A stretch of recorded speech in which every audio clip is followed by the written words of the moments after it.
What's up, y'all? Happy Thursday. It's Bobbyfi again with my man, Eric Sheets. We are going to just talk real quickly about Sheets doesn't play much DFS golf. I've had some pretty good success with it, considering that it's not my best sport, but I have a lot of friends who are very knowledgeable, and I'm pretty good at information aggregation, which I think that my man Sheets is as well. But you got a nice little start off to your first day playing some, not like huge buy-in tournaments, but like looks like some interesting action going on. What's happening here? Well, I mean, I would like to say that I'm an expert at DFS golf, but I'm not. What I am an expert at is information aggregation. And so, you know, I watch all the podcasts, I watch whatever, and then what I do is I kind of filter out ownership, and I just, again, try to create lineups with a combination of well-projected plays with well-projected, low-projected ownership.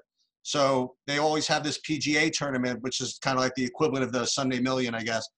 With 1 billion people in it, and I was going to play it, but I got shut out. Even though it didn't start till this morning, it was shut out like 10 o'clock last night. So they always have kind of like a secondary one, where for the same buy-in with less people. And we were about to fire up another video, and then I just noticed. I just figured I would see how I'm doing. And this is only after 1 day, but look at that, huh? First place. Looks like everything's going. And first place. And most important, okay, we were talking about in another video, there is nobody with my score, meaning that I'm all by myself. You see, these two guys are tied. They can't win, right, by themselves. I guess they have the same lineup. Yep, same lineup.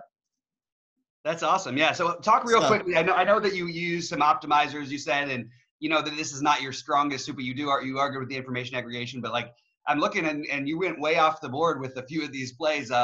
So even in whatever information you got, you weren't getting like the super chalk stuff here. This is a very, very unusual lineup.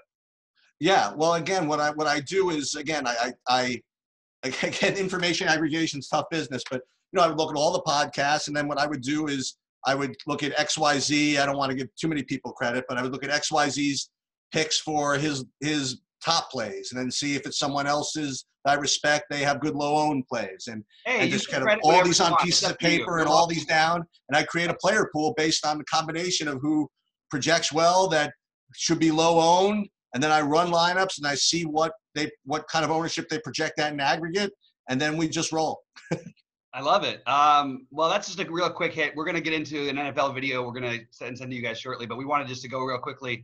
We really hope that the weekend goes the best for Sheets. I know it's just day one of golf, and we know that doesn't really mean anything, but it is interesting to see how you can somehow, just having sort of like a different type of brain from just a game theory aspect and being able to aggregate information, you can succeed at sports that you don't even necessarily know about. And we using guys like us and him using the guys. You know what the key is, and looking at these lineups, a real good way to win at DFS is to have 100% of the guy that's in first place.